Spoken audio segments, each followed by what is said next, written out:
दोस्तों नमस्कार।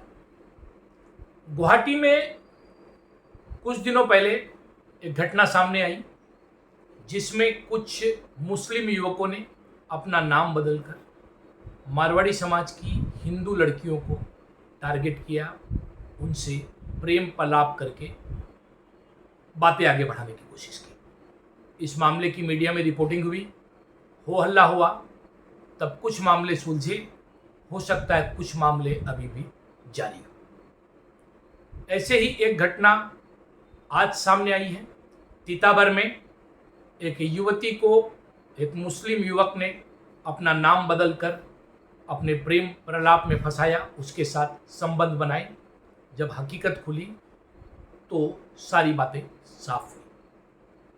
ऐसी ही एक घटना गुवाहाटी के कारमेल स्कूल में सामने आई, जब उस स्कूल में लोगों को बीफ यानी कि गाय का मांस खिलाए जाने की बातें सामने आई, आरोप लगे। ऐसे ही एक युवती का मामला सामने आया है जो अपने परिवार को छोड़कर, अपने पति और 2 बच्चों को छोड़कर अपने मुस्लिम प्रेमी के साथ चली गई। उसका कटा हुआ सिर फ्रिज में पाया गया और उसके बाद से पूरा माहौल गरमाया हुआ है। अगर हम तिरुमाला में प्रसाद की बात करें तो वहाँ भी कहीं ना कहीं हिंदू धर्म और आस्था पर चोट की बात हुई है। आखिर ये मामले क्यों होते हैं, इसमें किसकी कितनी गलती है, इस पर आज चर्चा करेंगे। देखते रहिए नॉर्थ ईस्ट तक। सब्सक्राइब करना ना भूलें। ये आपका अपना चैनल है, आपके सरोकारों की बात करता है, आपकी बातों को उठाता है, सत्ता के उन गलियारों तक पहुंचाता है जहां आपकी बात सुनी जाए और उसके समाधान निकले। तो हम बात कर रहे थे तीताबर की। तीताबर में एक युवती के साथ एक युवक का प्रेम हो गया, जो सहज बात है। उस युवती को पता नहीं था कि युवक ने अपनी पहचान छुपाकर उससे प्रेम किया है। युवक वहां पर जेजेएम का काम करने के लिए गया था, जिसे जल जीवन मिशन कहते हैं। जल जीवन मिशन का काम करते हुए इस युवक ने अपना नाम बदला, युवती के साथ प्रेम किया, संबंध बनाए। जब मामला सामने आया, हकीकत उसकी खुली, तब जाकर मामला अब पुलिस के पास पहुंचा है। अभी 2 दिन पहले की घटना है, जब गुवाहाटी के एक प्रतिष्ठित स्कूल में, जो रानी का कारमेल स्कूल का नाम कारमेल स्कूल है, जबरन बीफ खिलाने का मामला सामने आया। घटना गुरुवार को हुई। मंगलवार को बाद में माता पिता को जब ये घटना के बारे में पता चला तो उन्होंने स्कूल के सामने प्रदर्शन किया। तनाव पैदा हो गया। आरोप है कि 7वीं कक्षा के छात्रों को टिफिन के समय कुछ छात्रों द्वारा जबरन गोमांस खिलाया गया। इससे लोगों की धार्मिक भावनाएं आहत हुई।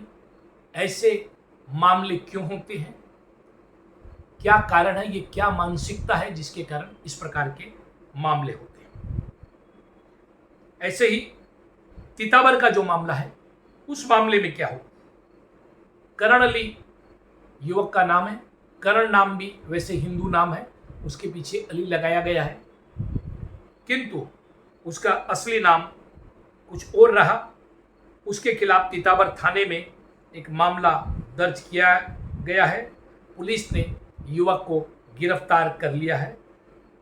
वैसे वह सालमारा के फकीरगंज का रहने वाला है और उसने अपना हिंदू नाम बताकर लड़की के साथ प्रेम किया। ऐसे ही जो मामला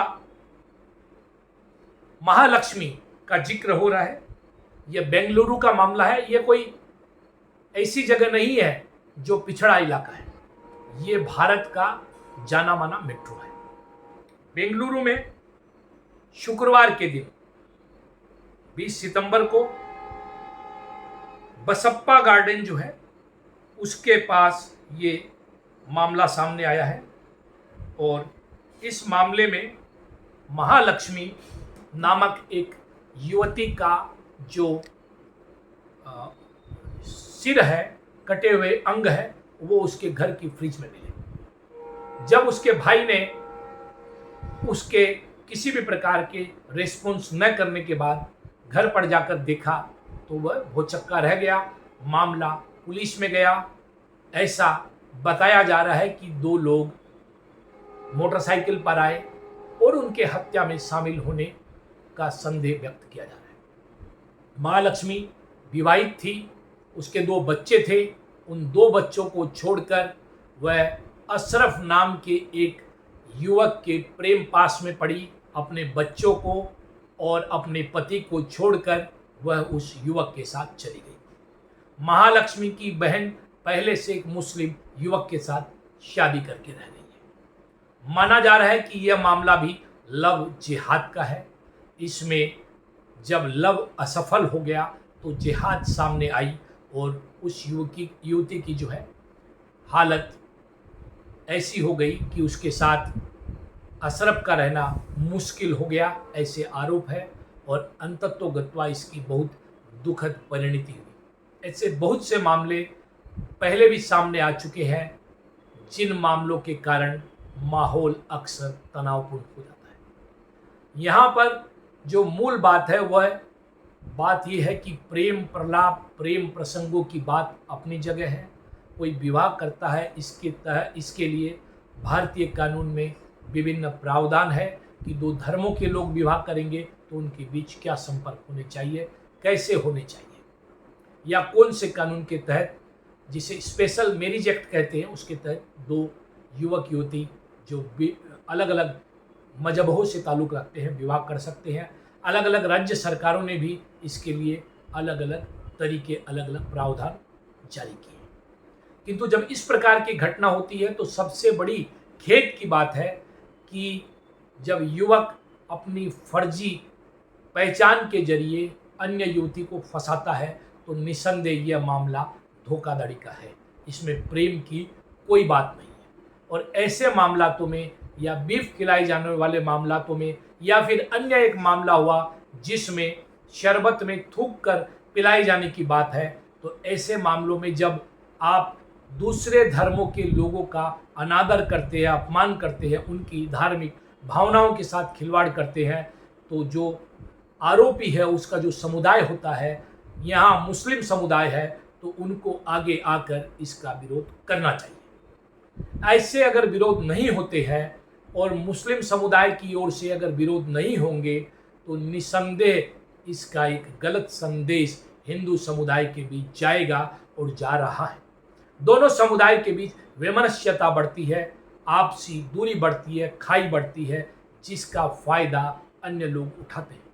मुस्लिम समुदाय का और मुस्लिम समुदाय के जो मौलाना है, मौलवी है, बुद्धिजीवी है, उन्हें यह समझने की ज़रूरत है कि वे एक डेमोक्रेटिक कंट्री में रहते हैं जहां शरिया का कानून नहीं चल सकता, जहां एक युवती को जो है जबरन नहीं लिया जा सकता उसकी इच्छा के खिलाफ। ऐसी परिस्थिति और परिवेश में उन्हें समझने की ज़रूरत है कि भारत में एक कानून है, एक संविधान है और भारतवर्ष संविधान के तहत चलेगा। और जब संविधान का उल्लंघन अगर कोई व्यक्ति मजहब की आड़ लेकर करता है या कोई व्यक्ति अपनी पहचान छुपा कर करता है तो निसंदेह उसके खिलाफ उसके समुदाय को आगे आने की जरूरत है।